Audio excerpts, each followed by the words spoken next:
பெண் நினைத்தால் வெளியே சென்று ஒரு ஆளுமையாக ஜெயிக்க முடியும் அப்படின்றத வந்து ஒரு ஆழமான ஒரு கருத்தியல் மூலமா அவர் வந்து கடத்திட்டு போயிருந்தார். ஜே.கே. அவர்களுடைய கதையின் மூலமாகவும் அவர் சொன்ன அந்த ஒரு கோப்பை தேநீர் கதையின் மூலமா. மிருநாள்னு ரவீந்திரநாத் தாகூர் ஒரு கதை எழுதியிருப்பார். மிருநாள் அவர் இந்த கதையை எப்படி ஆரம்பிப்பார்னா, மேற்கு வங்காளத்துல காலரா நோயும் வயது பெண்களும் ரொம்ப மலிவாக கிடைக்கிறார்கள்னு எழுத ஆரம்பிக்கிறார். காலரா நோய் அதிகமா இருக்கும், வயது பெண்கள் அதிகமாக கிடைக்கிறாங்க. ஒரு ஜமீன்தாருக்கு 2ஆம் தரமா அந்த மிருநாள் கல்யாணம் பண்ண வைக்கப்படுறான். இந்த மிருநாள் எப்படிப்பட்ட கேரக்டர்னா, இந்த வீட்டுல துருத்துருன்னு ஒரு பெண் இருப்பாள்ல, ரொம்ப ஒரு ஆக சிறந்த பெண்ணா, துருத்துருன்னு ஏதாவது ஒண்ணு பேசிக்கிட்டு கதையாடிட்டு சந்தோஷமா சிரிச்சுட்டு இப்படி ஒரு பெண் வீட்டுல இருந்தா அவங்க அம்மாவுக்கு பயமா இருக்கும். நீ இப்படி வாயாடுறிய, உன்னை யாரு கல்யாணம் பண்ணிப்பாங்க? சாயந்தரம் நேரத்துல தலையை உரிச்சு போடாத, கால அகட்டி உட்காராத, வாசல்ல போய் நிக்காத, 6 மணிக்கு மேல வெளியே போகாத, இப்படி எல்லா தாய்மார்களும் சொல்லக்கூடிய அத்தனை விஷயங்களையும் மிருநாளினுடைய அம்மா திரும்ப திரும்ப திரும்ப திரும்ப மிருநாளுக்கு சொல்லிட்டே இருக்காங்க. இந்த மிருநாளுக்கு என்னன்னா, தான் ஒரு சுய சிந்தனை மிக்க ஒரு பெண், நான் வந்து உற்சாகமா இருப்பேன்ப்பா, நான் சந்தோஷமா இருப்பேன்ப்பா, நான் சிரிக்கிறது மட்டும் இல்லாம என்னை சார்ந்த மக்களையும் நான் சிரிக்க வைப்பேன்னு சிந்திக்கக்கூடிய ஒரு பெண்ணாக அந்த மிருநாள், ரொம்ப ஒரு உற்சாகமான பெண்ணாக இருக்கக்கூடிய அந்த மிருநாளை ஜமீன்தாருக்கு 2ஆம் தரமா திருமணம் வைக்கிறாங்க. இப்ப இந்த மிருநாளுக்கு என்னன்னா, ஜமீன்தாரையும் பிடித்துதான் இருக்கு. அவர் வந்து சிரிச்ச முகமா இருக்காரு, பேசுறாரு, நல்லாதான் பேசுறாரு, தனக்கான துணை என்று நினைத்துதான் மிருநாள் கல்யாணம் பண்ணிக்கிறாங்க. ஆனா ஒரு 3 மாதத்துக்கு அப்புறம் தெரியுது, நீங்க இந்த ஸ்டேட்டஸா இருக்கிற ஒருத்தரை திருமணம் பண்ணிக்கிட்டீங்கன்னா அவங்க ஸ்டேட்டஸ்க்காகவே சில கௌரவங்களோட இருப்பாங்க, சிரிக்க மாட்டாங்க. நீங்க இந்த கிளாஸ் ஆடியன்ஸ் பார்த்தா இப்படி கை தட்டுவான். நம்ம மூச்சை கொடுத்து பேசியிருப்போம், மூச்சை கொடுத்து கதை சொல்லியிருப்போம், வெரி குட் அப்படின்னு இப்படி கை தட்டுவாங்க. ஏன்னா அவனை சிரிச்சா தன்னுடைய ஸ்டேட்டஸ் கம்மி அப்படின்னு நினைப்பாங்க. கை தட்டிட்டோம்னா நம்மளை பத்தவன் வந்து நம்ம ஸ்டேட்டஸ் என்னடா நினைப்பாங்க அப்படின்னு நினைப்பாங்க. உற்சாகமா கககன்னு சிரிக்க மாட்டாங்க, தன்னுடைய உணர்ச்சிகளை வெளிப்படுத்த மாட்டாங்க. ஏதோ ஒரு வகையில அவங்களுடைய ஸ்டேட்டஸ் அவர்களை வந்து தடுத்துக்கிட்டே இருக்கும். அப்படி அந்த ஜமீன்தாரை வந்து அவருடைய அந்த ஸ்டேட்டஸ் தடுத்துக்கிட்டே இருக்கு. தன்னுடைய காதலை வெளிப்படுத்துறதா இருக்கட்டும், தன் மனைவி கிட்ட பேசுறதாக இருக்கட்டும், அவர் ஏதோ ஒரு வகையில ஒரு 3 மாதத்துல அந்த பெண்ணிட்ட இருந்து ஒதுங்கி ஒதுங்கி போற மாதிரி அந்த பெண்ணுக்கு தோணுது. தன்னை விட்டு அவர் முழுவதுமா ஒதுங்கி போறாருன்னு. அந்த காதலை வந்து அவர் காட்டுறதே கிடையாது. அல்லது அக்கறை இல்லாமல் இருக்கக்கூடிய அந்த தருணம் மிருநாளுக்கு வந்து ஏதோ ஒரு வகையில் தன் கணவனை இழந்ததாகவே அவங்க தோன்றாங்க. இந்த மிருநாளுக்கு ஒரே ஒரு லட்சியம் தாங்க, வாழ்க்கையிலே பெரிய லட்சியம் என்னன்னா, பூரி ஜெகநாதர் கோயில் இருக்குல்ல, அந்த பூரி ஜெகநாதர் கோயில்ல போய் ஒரு வாட்டி சாமியை பாத்திரணும். இதுதான் அவங்களுடைய ஆக சிறந்த லட்சியமே. ஒரே ஒரு முறை. ஏன்னா மிருநாளினுடைய வீடு வந்து ரொம்ப ஏழ்மைப்பட்ட வீடு. அந்த ஏழ்மைப்பட்ட வீட்டுல ஒரே ஒரு சாமி படம் தான் இருக்கும். அந்த சாமி படம் பூரி ஜெகநாதனுடைய கோயில். அந்த சாமி படம் மட்டும்தான் இருக்கும். நீங்க 1000ல் ஒருவன் படத்துல இந்த ரீமா சென்னினுடைய கேரக்டர் வந்து அவங்களுடைய அந்த குலதெய்வ சிலையை பார்த்த உடனே தேம்பி தேம்பி அழுவாங்கல்ல, அந்த சிலைக்காக தான் அவங்க அவ்வளவு தூரம் பயணப்பட்டு வந்திருப்பாங்க.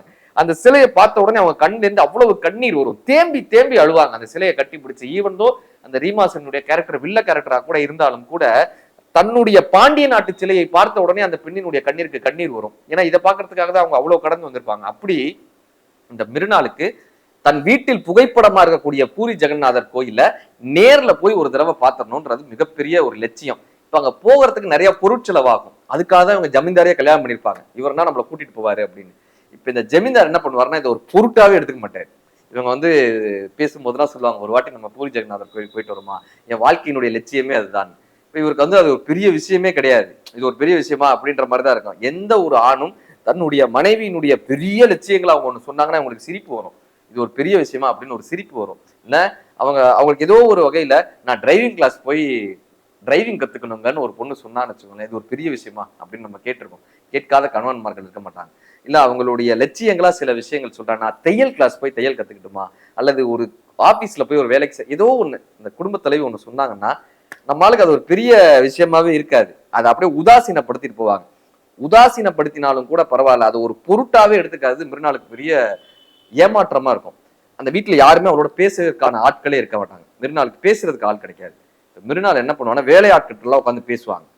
இந்த வேலையாட்கள்கிட்ட பேசுறத அவங்க குடும்பத்துல ஏத்துக்கவே முடியாது. ஏன்னா இவங்க ஜமீன்தாரம்மா, நீ எப்படி வேலையாட்கிட்ட பேசலாம்னு சொல்லி வேலையாட்களை ஒதுக்கிடுவாங்க. வேலையாட்கள் இவளோட பேசக்கூடாதுன்னு கட்டளை இட்டுருவாங்க. மிருநாளுக்கு வேற வழியே இல்லை, மாட்டு தொழுவத்துல இருக்கிற மாடு கிட்ட பேச ஆரம்பிச்சிருவா. ஏன்னா மாட்டுக்கிட்ட பேசுறது, தன்னுடைய எண்ணங்களை மாட்டுக்கிட்ட சொல்றது.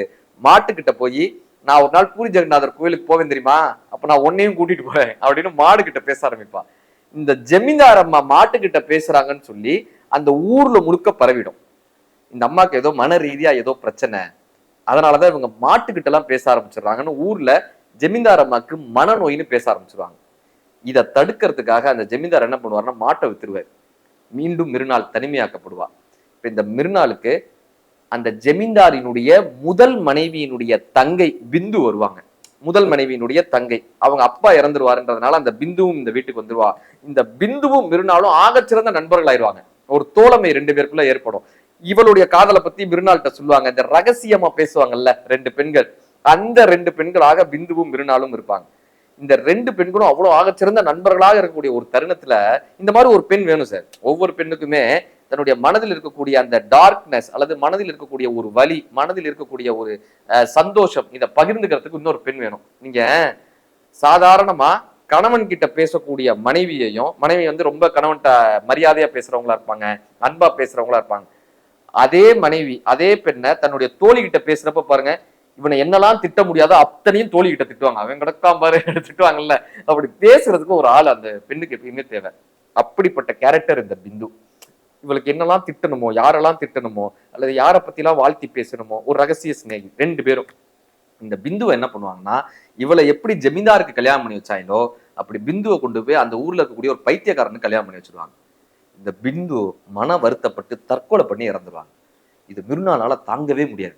போராட்டமா இருக்கும் வாழ்க்கை, மிகப்பெரிய ஒரு போராட்டமா இருக்கும். தன்னுடைய கதைகள் எல்லாத்தையும், தன்னுடைய வழிகள் எல்லாத்தையும் போய் கணவன்கிட்ட சொல்லி சொல்லி பார்ப்பாங்க. ஒரு கட்டத்துல அந்த கணவன் இவளை வந்து ஒரு பொருட்டாவே எடுக்காம மன ரீதியா பாதிக்கப்பட்டவள்னு சொல்லி ஒரு முத்திரை குத்திடுவாங்க. இந்த மிருனாள் என்ன பண்ணுவான்னா, ஒரு நாள் வீட்டை விட்டு கிளம்பிடுவாங்க. வீட்டை விட்டு கிளம்பி என்ன பண்ணுவாங்கன்னா, ஒரு கடிதம் எழுதுவாங்க. இங்கதான் ரவீந்திரநாத் தாகூரினுடைய மிகப்பெரிய ஒரு ட்விஸ்ட். கடிதம் எழுதுவாங்க தன்னுடைய கணவனுக்கு. கடிதத்துல என்ன சொல்லுவாங்கன்னா, ஒரு ஆணினுடைய துணை இல்லாமல் ஒரு பெண்ணால் வாழ்ந்து விட முடியும். நான் பிந்துவை போல் தவறான முடிவு எப்பொழுதும் எடுக்க மாட்டேன். என்னுடைய லட்சியமான பூரி ஜெகநாதர் கோயிலை நோக்கி நான் பயணப்படுகிறேன். 3 நாளைக்கு ஒரு முறை உங்களுக்கு நான் கடிதம் எழுதி கொண்டே இருப்பேன். இந்த கடிதத்தில் நான் எப்படி என் லட்சியத்தை அடைகிறேன் என்றும் என்னுடைய வாழ்க்கையை எப்படி நடத்துகிறேன் என்பதையும் இந்த கடிதத்தின் மூலமாக உங்களுக்கு தெரிவித்துக் கொண்டே இருப்பேன். இப்படிக்கு உங்களுக்கு கீழ்ப்படிய விரும்பாத மிருனாள் அப்படின்னு அந்த கதையை எழுதி, அந்த கடிதத்தை எழுதி மிருனாள் தபால் பெட்டியில் போடுவதாக ரவீந்திரநாத் தாகூர் இந்த கதையை முடிச்சிருப்பார். அப்படி ஏதோ ஒரு வகையில் பெண்கள் தங்களுடைய அடக்குமுறைகளை மீறிய ஒரு மீறலாக வரணும்னு ஆசைப்பட்டு கொண்டே இருக்கிறார்கள்ன்ற இந்த ஒரு பாயிண்ட் வந்து அழகா ஒரு ஆசிரியர் ஐயா வந்து கடத்திட்டு போனாங்க.